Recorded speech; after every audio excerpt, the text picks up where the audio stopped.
ต้องได้ต้องได้ต้องได้ต้องได้โอ้โหโอ้ทุลุดขวางพี่น้องเอ้ยเสร็จบาทนี่พี่น้องเอ้ยมีรถมาข้างล่างบ่มึงเดี๋ยวเลยบอกเพิ่นเบอร์หนึ่งก่อนบอกไว้ละโอ้โถเสร็จโอ้เบิ่งมาทางยานได้บ่โอ้รถฟอร์ดสำเนาะ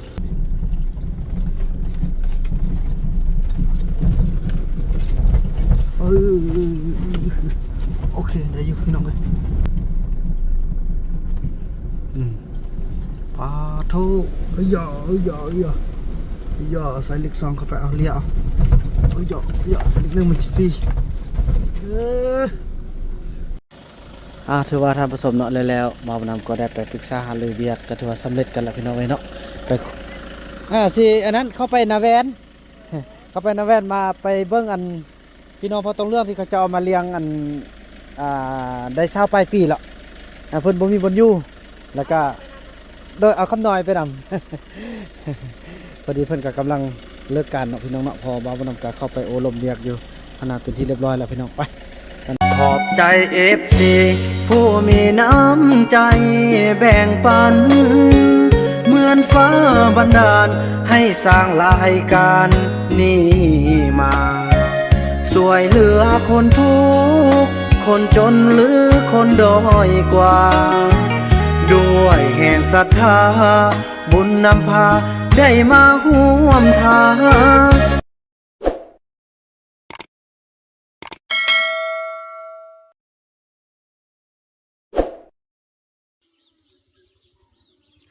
สบายดีท่านผู้ชมเนาะสบายดี FC ข้องบ่าวบุญนำกันเบิดสู่คู่สู่คนพี่น้องบ่ว่าสิอยู่ภายในหรือว่าอยู่ต่างประเทศพี่น้องเนาะก่อนยินดีต้อนรับทุกท่านเข้าสู่รายการของบ่าวบุญนำพี่น้องเอ้ยคลิปนี้ก็เป็นคลิปที่บ่าวบุญนำจะได้เดินทางถือว่าพาทุกคนเนาะไปรับชมในการเดินทางไประดมเอาเผาต้องเรื่องคนหนึ่งที่เพิ่นได้รับการซื้อเนาะจากพี่น้องพมงอยู่ทางบ้านนาแวนเมื่อ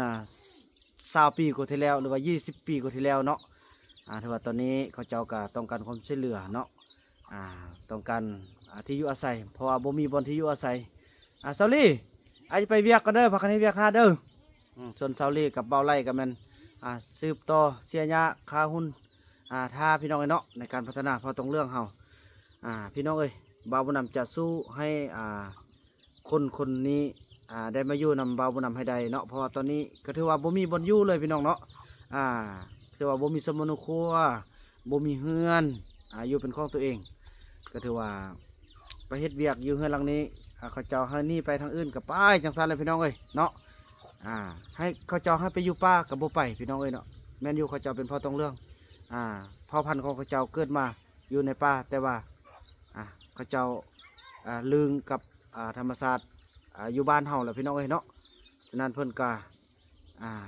บ่มีบนอยู่ฉะนั้นบ่าวบุญนำก็จะได้พาทุกคนเดินทางไปการไปนี้ก็จะได้ไปผ่านทางเมืองทางบ้านอำนาจการจัดตั้งทุกขั้นนั่นแหละพี่น้องเนาะบ่แม่นประดิษฐ์การไปผู้เดียวพี่น้องเอ้ยฉะนั้นแล้วพี่น้องภาพบรรยากาศนั้นจะเป็นประเด็นของเราเดินทางไปนำกันเราทำผสมเนาะพี่น้องเอ้ยเนาะก็ถือว่าวางเวียกให้แล้วทางเคยกับเซาลี่กับมันซื้อต่อเนาะส่วนน้ำมันนั่นก็เอาเงินไว้ให้สนุกละแล้วก็เข้าพี่น้องยังเลือดซ้ำนี้แหละพี่น้องเอ้ยกะจิกุมอยู่ที่เนาะ2 มือ 3 มือเนาะกุมอยู่เนาะเสียไอ้กับมานก็น่าจะอันนั้นแล้วแหละเพราะว่าจะได้ไปเอาเข้านำพ่อหวานพี่น้องจะเป็นต้องได้ใส่ละพอเงินยัง2 ล้านกีบอยู่นำพ่อหวานที่ว่าใครมันต้นฮะนะเขาก็จะได้เอามาใส่ตอนนี้แหละพี่น้องเอ้ยจะได้กับฟังเคยเบิ่งท่าเด้อผู้ชายเด้อพี่น้องเอ้ยนี่ครับมันหาแต่ทางนี่แหละพี่น้องเอ้ยจะไปนอนค้างคืนอยู่ใส่บุหูเลยพอคันเป็นสภาพแบบนี้นี่ก็ยังเสี่ยงได้พี่น้องพอเส้นทางมันเป็นเส้นทางขี้ต้มเลยเส้นทางบ้านนอกของนาได้พี่น้องยากได้ฟังว่าแต่เวลาเขาเดินทางนี่จะให้มันมีแดดเนาะเขานำสปากันยังกุมอยู่ประมาณ2 มื้อเสือเขาเบานำกลับมาก็น่าจะถ้าว่ามีฝนกันน้องนกเราไปให้พ่อเอาเข้าโยนเท่าเงินเปานึงไปซี่กินเอาเด้อกิ กินโซข้าวท่ากันว่าตกกับบุกเกินอาทิตย์หนึงติแดดยามใดก็แล่นออกมายามนั้นแหละจังซั่นแหละพี่น้องเอ้ยเนาะเดินทางพบกันต่อไปพี่น้องเอ้ยนี่คำน้อยก็นี้คำน้อยอยู่เฮือนบ่เฮือนเด้อบ่แม่นกินเหล้ากินยาเด้อสิไปนำกันโอ้คำน้อยก็สิไปนำไปบ่ไปละวาดที่มันตึมว่าไปพุ่นบ่ต้องกินเหล้าได้ไปสนักเตรียมเครื่องโอ้มันก็ยังจื้ออยู่ดีไปจะบอกเรื่องกินเหล้าอะไรไปน้องคิวแก้วกับโบซี่ขี่รถสำอัพอยู่ห้องเดียวกันอีกเนาะ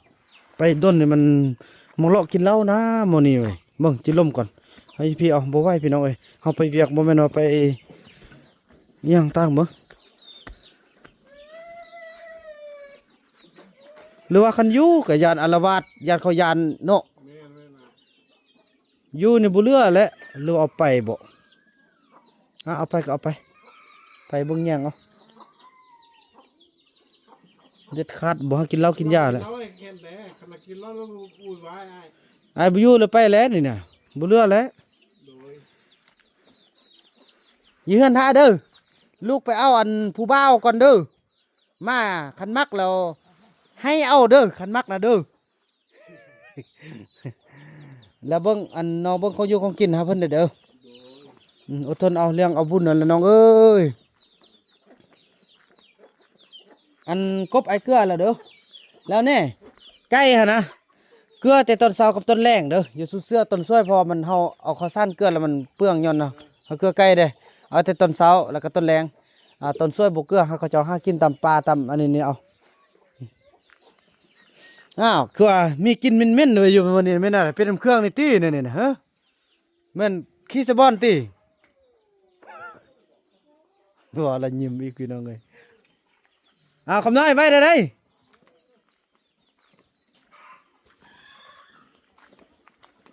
ไปนี่จะได้ไปแวะองค์การจะตั้งเมืองพี่น้องเลยเนาะ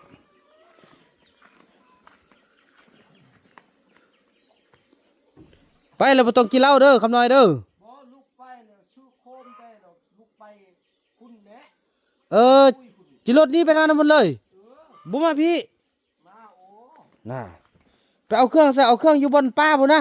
พ่อก็เห็นมาไปแล้วสิกลับมาขึ้นคือเก่าไปปาโท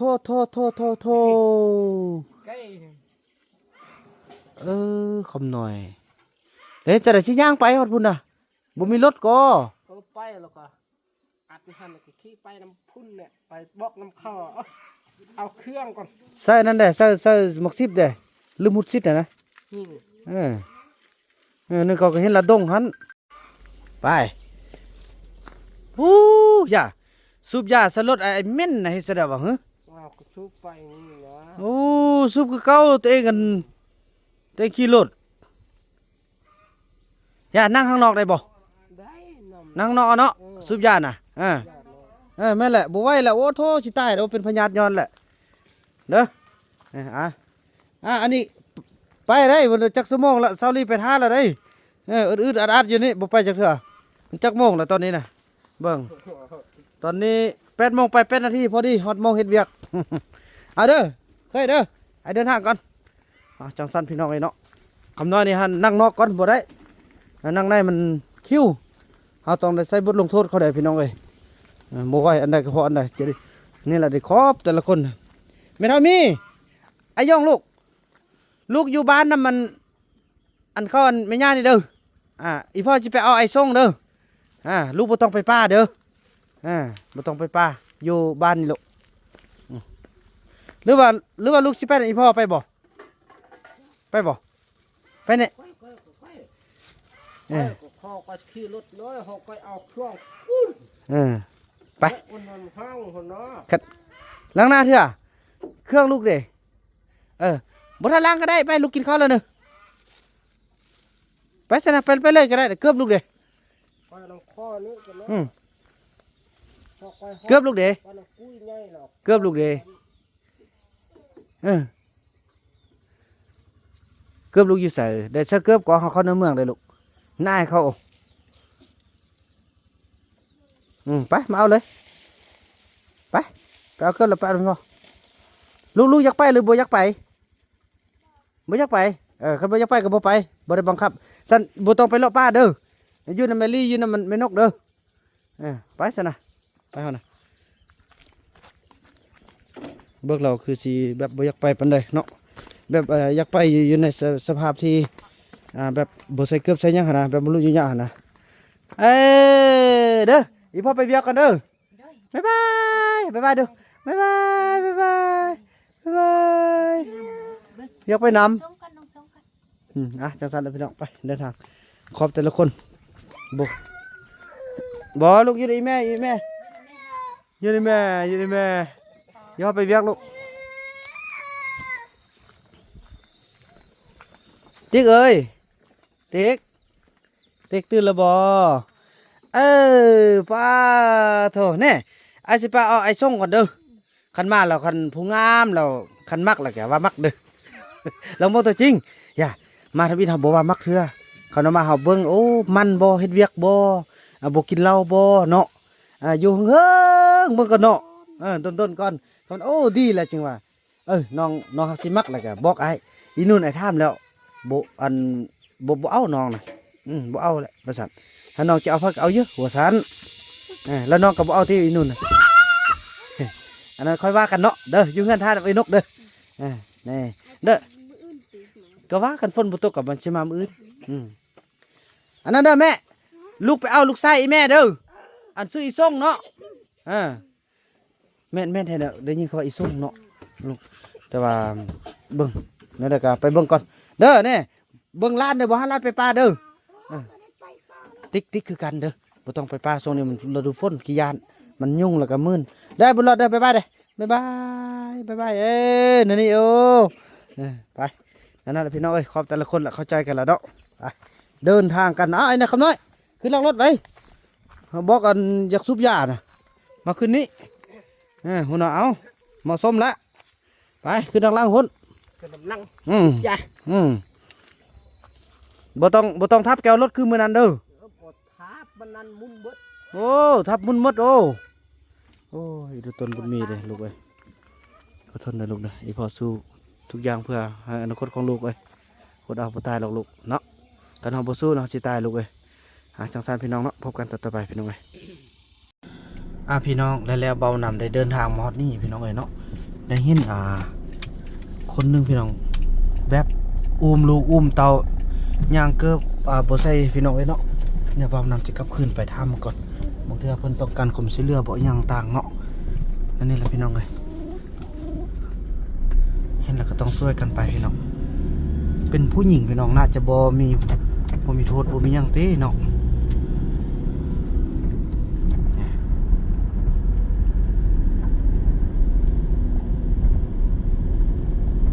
นี่เห็นนี่แล้วลูกเต่ามันนี่พี่น้องเอ้ย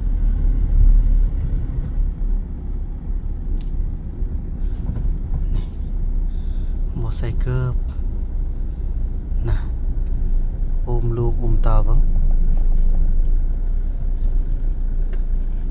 ทำกันเนาะพี่น้องเอ้ย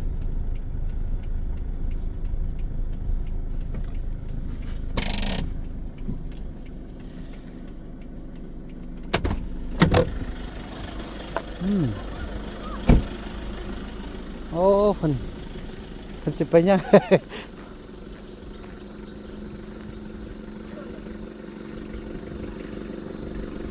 โอ้โทรไปยัง ขึ้นวานสิพากันไปใส่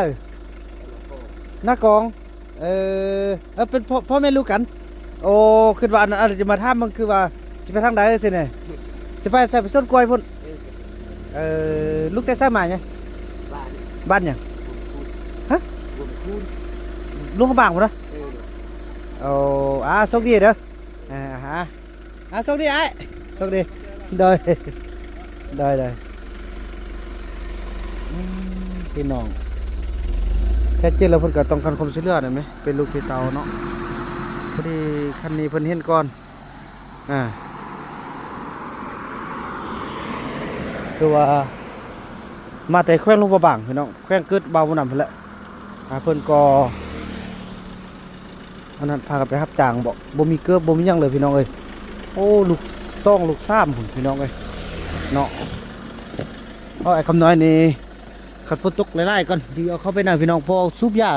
ก๊อกติดก๊อกต่อพี่น้องเอ้ยโอ้บ่ไหวเนาะนี่ตอนนี้ฝนก็ย่อยนิดนึงเบิ่งกันเนาะคันว่าฝนตกหลายๆก่อนจึงเอาเข้าพี่น้องเอ้ยคันฝนบ่ตกก็เอาอยู่ได้เด้อพี่สุกบอกพี่น้องแค่บ่ซี่ซุบได้ยาโอ้ซุบติดซุบต่อพี่น้องเอ้ยจากซั่นพี่น้องโค้งรถกลับคืนได้บ่นี่เดินหน้าต่อเนาะพี่น้องเอ้ยเนาะแล้วฮอดคืนนี้ก็ถือว่าฮอดบ้านนำปุ๋ยเฮาแล้วพี่น้องเอ้ยถือว่าฝนกะพอดีฮอดทางเอาสิเข้ากับพอดีก็ว่าฝนเศร้าพี่น้องเอ้ยแดดก็มาพร้อมโอ้เป็นโชคดีได้ว่าเบื้องล่างที่ผ่านมาได้แกฝนตกขนาดเนาะพี่น้องเนาะเมื่อกี้ก็เบาบ่นำได้เอาอันบ่คำน้อยมานั่งนี่แหละแต่โอ้บ่ไหวพี่น้องคิวอย่าสูบกราบขึ้นว่าบ่มีฝนแล้วก็ออกไปนั่งนอกเนาะก็เลยว่าเปียกแดดบ่เปียกแดดก็ยาแต่บ่ไหวพี่น้องพ้นหักเลยบ่นึกสิเป็นพญาติเนาะนำแหละพี่น้องเอ้ยโถทางพี่น้องเอ้ย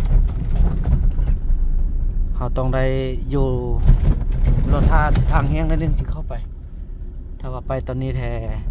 สังเกตได้นะพี่น้องเนาะฝนหักก็เศร้านี่เห็นบ่น้ำนี่ก็ยังมีอยู่เนาะ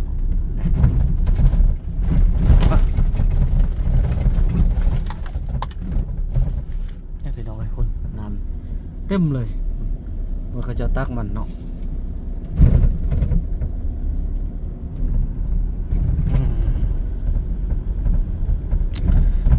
แวะเติมน้ำมันเบอร์หนึ่งก่อนพี่น้องเลยพอน้ำมันก็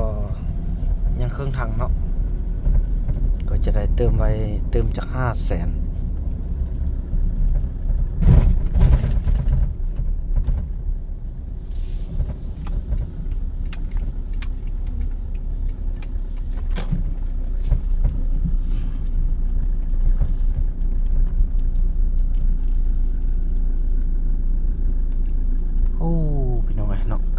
ขอให้แดดมาเด้อ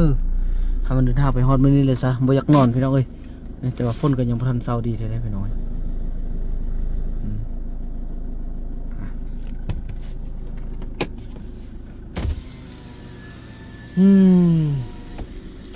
สบายดีพ่อเอา500,000เด้อพ่อเอา500,000เลย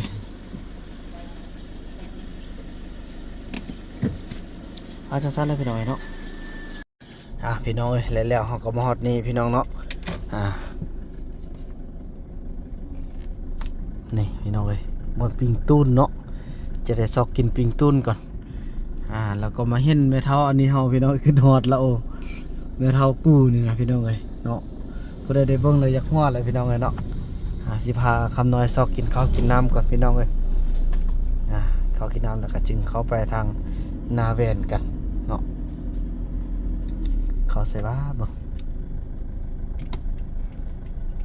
ทำมันเนาะมีปิงตูนบอกเห็น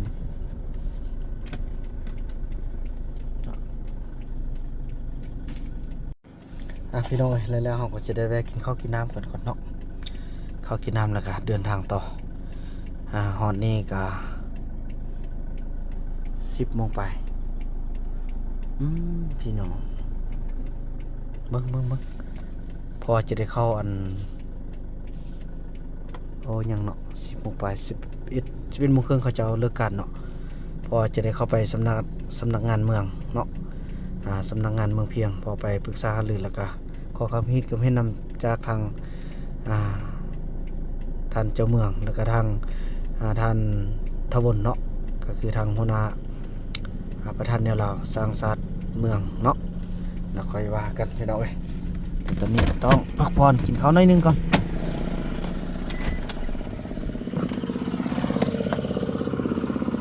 พอดีตั้งถ้ามันแห้งเลยพี่น้องเนาะจะได้กินข้าวกันบ่ไปลงกินข้าวกัน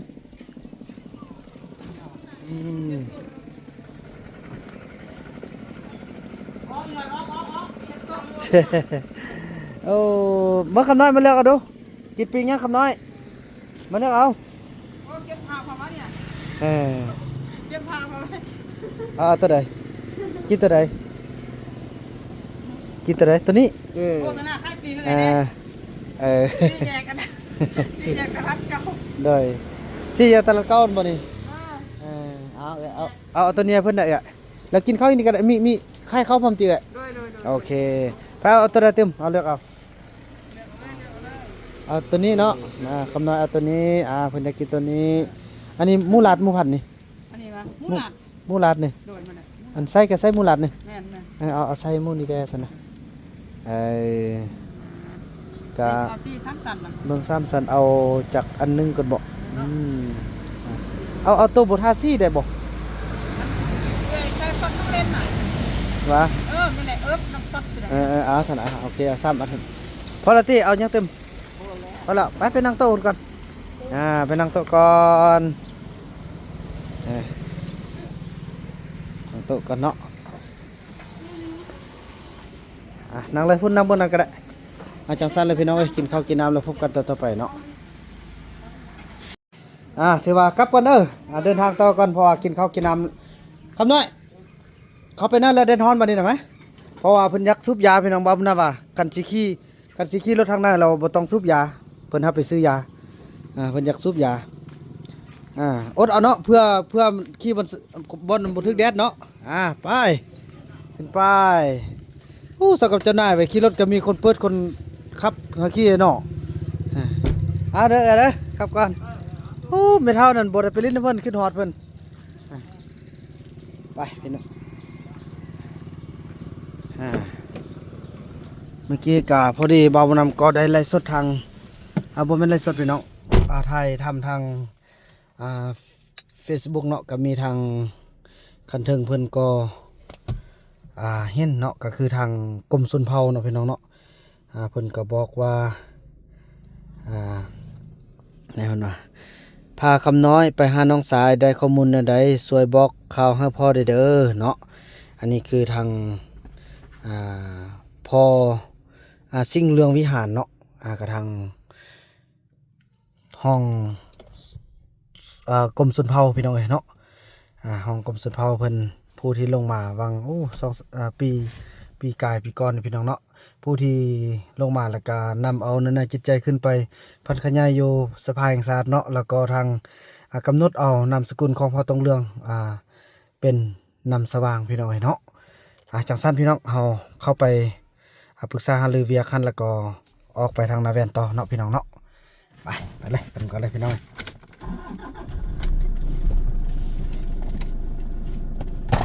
เราซุบยาได้คำนาซุบยาไอ้บ่คำว่านั่งนอกสบายต้นซาดเดนฮอนละทางไปได้แล้วบ้านนี้พอดีเขาไปลมเบียกออกมาแล้วกับมัน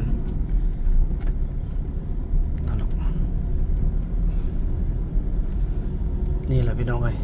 เฮ็ดเวียกันใดบ่แม่นว่าเฮ็ดตามพฤติการพี่น้องต้องเฮ็ดไปตามการชี้นำคันว่าผู้ใดจะว่าเขียนละครกะบ่ว่าติคันประเทศเขาก็สิเขียนละครนำเฮาก็สิลิ้นละครกับเด็กน้อยๆตัวดำๆที่บ่มีหยังคือกับเฮาเนาะเพิ่นก็น่าจะบ่ลิ้นนำดอกเนาะคันว่าเพิ่นโง่เพิ่นจาเพิ่นก็สิบ่เป็นผู้สินำพาบ้านเมืองดอกเนาะ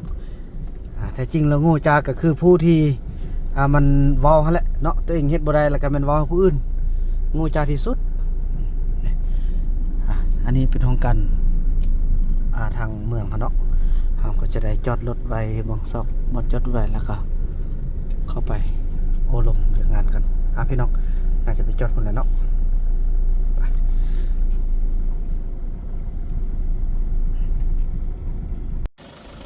ถือว่าทำผสมเนาะแล้วบ่าวนำก็ได้ไปปรึกษาหารือเวียกก็ถือว่าสำเร็จกันแล้วพี่น้องเนาะไปสิอันนั้นเข้าไปนาแวนเข้าไปนาแวนมาไปเบิ้งอันพี่น้องพอตรงเรื่องที่เขาจะเอามาเลี้ยงอันได้20ปลายปีแล้วเพิ่นบ่มีบนอยู่แล้วก็โดยเอาคำน้อยไปนำ พอดีเพิ่นก็กำลังเลิกการเนาะพี่น้องเนาะพอบ่าวนำก็เข้าไปโอลมเวียกอยู่ขนาดเป็นที่เรียบร้อยแล้วพี่น้องไปตอนนี้เพิ่นก็ให้คำชี้นำเราบ่าวนำสิลมเนาะสิลมให้ฟังพี่น้องเอ้ยนี่เนาะ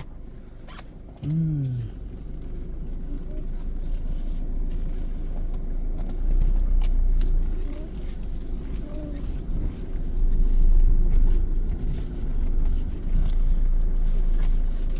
ถือว่า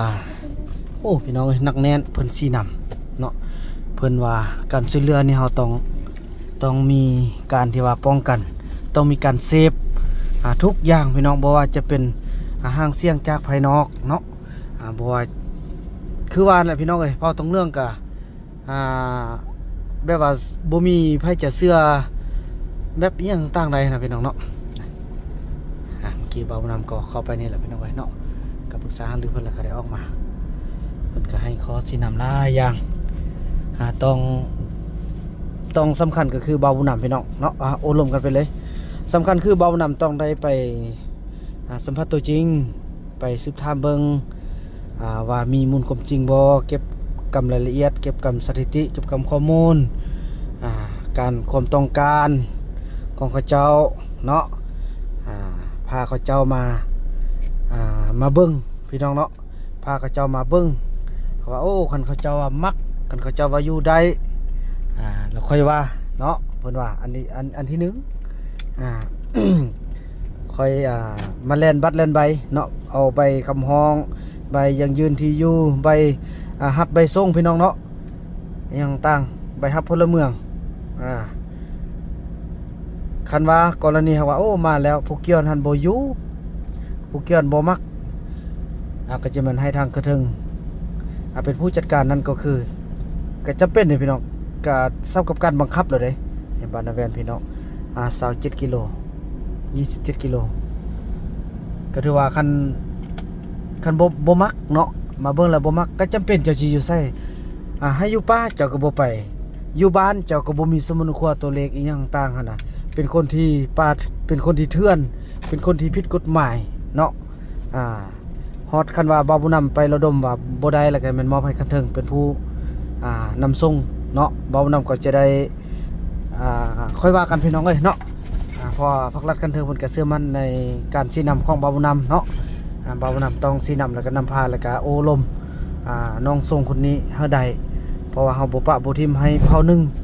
หรือว่าคนใดคนหนึงอยู่ในเผ่าของลาวเฮาบ่ให้ตกอยู่ในความทุกข์ยากเนาะถือว่าตอนนี้บ่าวส่งนี่ถือว่าตกอยู่ในภาวะที่ยุ่งยากเลยพี่น้องบ่มีสมุนครัวบ่มีเฮือนบ่มีทุกอย่างเป็นของตัวเองรับจ้างไปเป็นมื้อเป็นวันคันมีเฮือนอยู่เป็นของตนเองรับจ้างไปก็เป็นวันก็ฮักดีอันนี้มันบ่มีเลยพี่น้องบ่มีบ่อยู่บ่มีรายชื่ออยู่ในหมู่บ้านเลยคันว่าบ่อยู่เนาะเขาว่าบ่มีบ่อยู่ก็ไปอยู่ป่านำพี่นำน้องนำพ่อตรงเรื่องเราก็บ่ไปพี่น้องเอ้ยผู้เกี่ยวก็ฮู้ได้ว่าเป็นตัวเองเป็นพ่อตรงเรื่องเนาะเขาเจ้าก็บ่เคยปิดบังบ่เคยปิดบังแล้วเราก็ฮู้ตัวดีว่าเราเป็นพ่อตรงเรื่องฉะนั้นบ่าวนำก็สิใช้โอกาสนี้แหละที่ว่าภาครัฐกันเทิงได้มอบหมายให้เฮ็ดหน้าที่ให้สำเร็จพี่น้องเนาะไปเดินทางยากเด้พี่น้องไอ้บ้านนี่ใกล้เส้นทางนี่แหละเป็นทางดินแดงนะพี่น้องเอ้ยเนาะขี้ต้มได้บัดนี้จังซั่นเลยพี่น้องพบกันแต่ละระยะเนาะพี่น้องแล้วเฮาก็เดินทางมันโอ้ทางไปได้บ่นี่นี่แต่ฟ้าแดดพี่น้องเอ้ยเนาะไปได้บ่ต้องได้โอ้โธ่ทุลุดขวางพี่น้องเอ้ยเสร็จบาทนี่เฮ็ดซะได้คำหน่อยมาก่อนนะเซตบาทนี่โอ้ตายโอ้มื่นคักดอกแค่ไหนว่าพี่น้องเอ้ยมีรถมาข้างล่างบ่มึงเดี๋ยวบอกเพิ่นบ่นึงก่อนบ่ไหวละโอ้โธ่เสร็จโอ้เบิ่งมาทางยานได้บ่โอ้รถฟอร์ดสำเนาะเดี๋ยวไปทางนั้นเลยอาจจะสั้นเลยพี่น้องบ่าวนำขับรถก่อนเด้อโอ้บ่ไหวคันบ่ไปได้ก็ให้รถนี่เพิ่นนั่นช่วยเนาะ นี่แหละพี่น้องเอ้ยทางนะความยากนะ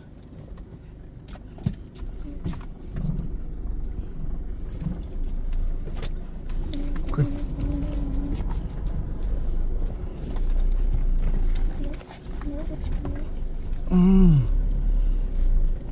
แล้วอย่างนี้เราต้องตบใส่ลิก2มันนี่เมื่อกี้เราใส่ลิก1นะเมื่อกี้นี่บุ้มบุ้มบุ้มบุ้มบุ้มบุ้มโอ้โหเดี๋ยวเจ็ดใส่คำน้อยขนาดฟ้าแดดเด้พี่น้องเอ้ยแต่ฟ้าบ่แดดนี่จังเบิ่งเนาะคำน้อยเนาะเด้อพี่น้องเอ้ยขนาดฟ้าแดดบ่อนี้มันทางนี้ว่าแล้วพี่น้องเฮาก็บ่เคยมาเนาะมันก็หมูทางใดไปใดทางใดมันขานะตกใจเลยคว้างเมื่อกี้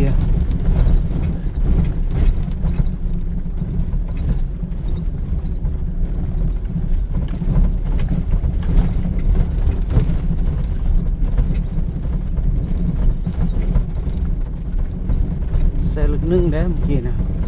คือว่าแล้วเฮาก็บ่ฮู้ทางก็ค่อยข้านมานะพี่น้องเนาะรถสมมุติเป็นรถมีโฟเด้อเป็นรถกระเทยเพิ่นเอิ้นว่าแหน่โอ้ยส่วนยังหลายบอลเด้พี่น้องเอ้ยเทื่อที่ผ่านมาแฮงบ่ได้ถ่ายพี่น้องเอ้ยมันยากหลายเนาะ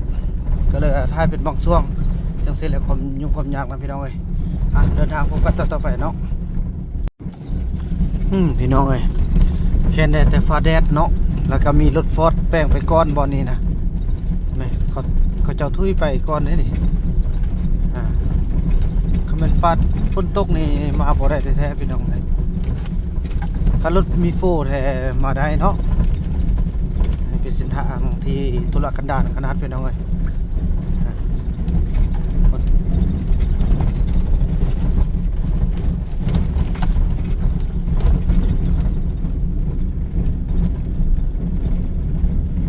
เป็นแต่บุญพี่น้องเอ้ยเนาะเมื่อเช้านี่ตกมาตั้งแต่เมื่อคืนพุ่นนะคือสิบ่เศร้าได้พี่น้องตอนนี้โทรหาเขาเจ้าอันเสานกเนาะอยู่ทางบ้านนั่นฝนบ่ได้เศร้าเลยพี่น้องยังลิ้นอยู่โอ้ลิ้นมาแต่บ้านนั่นเด้มาฮอดน้ำปุ้ยก็เริ่มเศร้าแม่พี่น้องเอ้ยถ้าฝนตกนี่ไปบ่ได้นั่นนี่รถเฮามันมึนขี้ต้มหมดเด้นี่นะโอ้บ่ได้แท้ๆพี่น้องเอ้ยขนาดบ่อนั้นก็ยังเตี้ยวเนาะพี่น้องเนาะ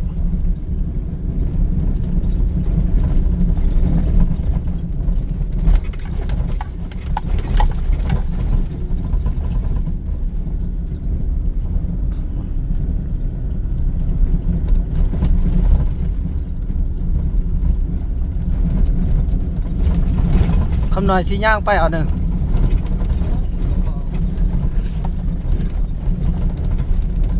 เชื่อไอ้ท่าอยู่บรรณาแว่นบอกอย่าไอ้ว่าสิบอกไอ้ว่าน้องไปฮอดห้วยส่งแล้วน้องเปข้ามไปทางลัดไปทางผู้โต้งพุ่นเลยบอกเฮ้ยน้องเข้าทางนั้นเอาบ่ทามาหาไอ้เด้อเอาโทบุญทางพี่น้องเอ้ยน้องลัดออกไปทางอันเข้าอันพอกิ้งไปพุ่นเด้อพอกิ้งไปพุ่นแล้วเดี๋ยวนี้นะไปอยู่ผู้โต้งหมดแล้วน้องกระลัดเอาพุ่นกันย่ามาพี่ลำไกลเด้อเพราะว่าพุ่นละย่างลัดความทางนั้นเลยเขาบอกวัดยังไปผู้เดียวฮอดพอเจ็ดบุตรเราท่าพี่น้องไอ้เนาะพอลมเรียกแล้วก็จะมันเคยว่ากันว่าเป็นตะกบใบเขาจะได้กบใบกันบ่ได้เรื่องได้ไรเอากบใบแล้วพี่น้องเนาะเสียเวลาจังสั้นพี่น้องเดินทางพบกันแต่ละระยะพี่น้องเลยโอ้โถมาทางนั้นไปได้อยู่บนนี้ไปได้บอกคำน้อยแบบนี้นะได้เนี่ยต้องใส่ลิก2แล้วล่ะแบบนี้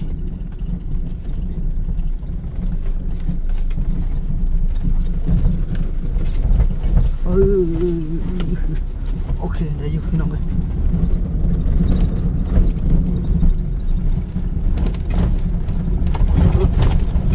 คันบ่แห้งคันมันฝนตกเนี่ยบ่ได้อันนี้เนาะ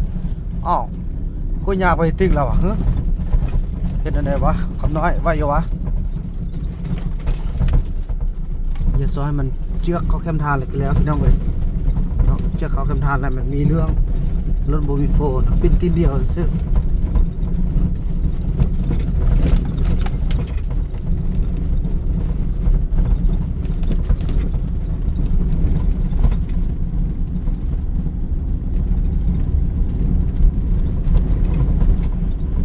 ในรถเขาเชือกมาในเด้ดิเสาโอ้น่ะเจ็ดสายเลยอ่ะมันติดบ่แห้งเข้ามาแต่เสาเด้นะ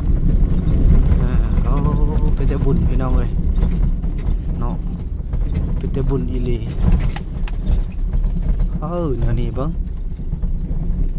ต้องใส่เลข2กลุบอุ๊บ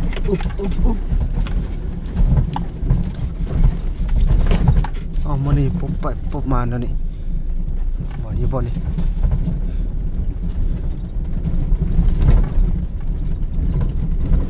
มีห้องเข้าไปก่อนอย่าให้ตกห้องนี่เด้อปอโทบ่นี่เฮ็ดจังได๋ไอ้คำน้อยจังได๋แบบนี้น่ะเนี่ยอะไรก็แม่นซื้อนั่นนี่แหละพี่น้องเอ้ยเนาะปาทูอย่าใส่เล็ก2เข้าไปเอาเลี้ยเอาอย่าใส่เล็ก1มันสิฟรีน้องเอ้ยดีแต่ทางแห้ง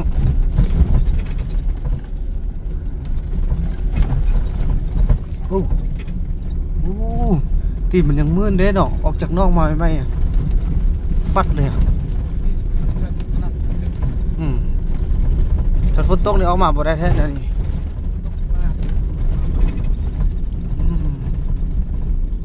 สบายแล้วที่พี่น้องวันนี้เนาะโอ้ยังยาวไกลเด้อพี่น้องเอ้ย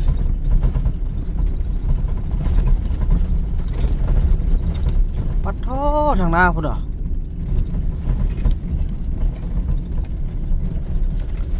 จังใดละบัดนี้ไว้อยู่บ่ไอ้คำนั้นทางรถเข้ามานี่เข้ามาแนวนี้อย่าสุดเดียวเด้อโอ้มีบอลเขาเจ้าเหยียบมาก่อนแล้วแค่ในบอลนี้ปลึดแน่นอนแน่นว่าแล้วนะโอ้จักสันเลยพี่น้องเอ้ยเนาะพอทางหน้าแห้งอันตรายเลยพอตรงไหนขับ2เบื้องพี่น้องเอ้ยขับเบื้องเดียวบ่ได้เลยตอนนั้นนี่จักสันพี่น้องเนาะท่านผู้ชมแล้วเราก็ได้เดินทางมาฮอดบ้านนาแวนเราเป็นที่เรียบร้อยครับพี่น้องเอ้ยบอกนำชื่อว่าบนนี้ก็เป็นบนหนึ่งที่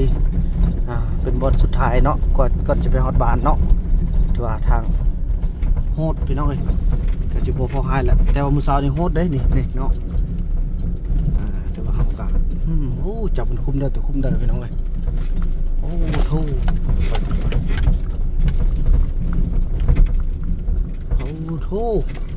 โหดเด้อพี่น้องไปได้บ่เสร็จบัดนี้เอา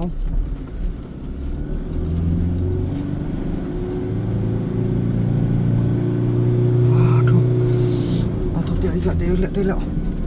ย่าน่ะปาโถเก่งบ่คำหน่อยไอ้ไปนำเก่งบ่ปาโถพี่น้องคุณทางคุณสุดยอดเลย4 มือล้วนๆคำหน่อยขับได้บ่แบบนี้น่ะขับได้เนอะปาโถบ่แม่นยองเธอได้พี่น้องยังบ่นี้โอ้บ่ยากบ่เนี่ยดูผ่านไปพี่น้องคุ้มบอกเลิกพี่น้องเลยนั่นเดี๋ยวจะกลับคืนนี้บ่มื้อนี้เลยบ่ตอนมันแดดแห้งเงี้ยบางลมตัวจริงเนาะจะกลับมันได้กลับมื้อนี้เลยไปนี่ก็ต้องแม่นเข้าไปหาเบิ่งผู้เกี่ยวพี่น้องเอ้ยลองลุ้นนำกันเนาะครั้งแรกที่เราจะได้เห็นตัดสินใจในครั้งแรกที่ว่าต่างคนก็ต่างบ่เห็นกันจักเทื่อพี่น้องเอ้ย เห็นกันเทื่อนึงมันจะสัมผัสได้ว่าเดี๋ยวนี้บ่าวผู้นำทรงไส้จะเป็นลูกของอันพ่อบุญไทยหันลูกชายกกแด้แล้วก็ลูกของพ่อเฒ่ามีเด้เดี๋ยวนี้แต่ว่าบ่ฮู้หน้าตาคันว่าคือกับน้อยก็แสดงว่าแม่นลูกพ่อเฒ่ามีกันคือบ่นู่นแล้วคือพ่อบุญไทยสิก็แม่นลูกพ่อบุญไทยพี่น้องเอ้ยพ่อลูกพ่อบุญไทยนี่ก็มีผู้หนึงเด้ที่เขาจะเอามาเลี้ยงน่ะพี่น้องเอ้ยเป็นผู้ชายหรือว่าเป็นจังได๋วะพี่น้องเอ้ยเนาะไปเบิ่งกันตัดสินมานํกันพี่น้องเอ้ยว่าจะเป็นหน้าตาแบบใดพี่น้องโอ้รถเฮากับบุกคณะต้นศาสตร์เด้พี่น้องเอ้ยโธ่จนเมื่อยพี่น้องขับรถนี่มาทางไหนนี่โอ้โหอันตรายทางโหดลายจะมาทางนี้อุ้ยยอดถึงกี่เกือบบ่มุมเลยพี่น้องกี่ต้มจนจัดสะดึงพี่น้องเอ้ย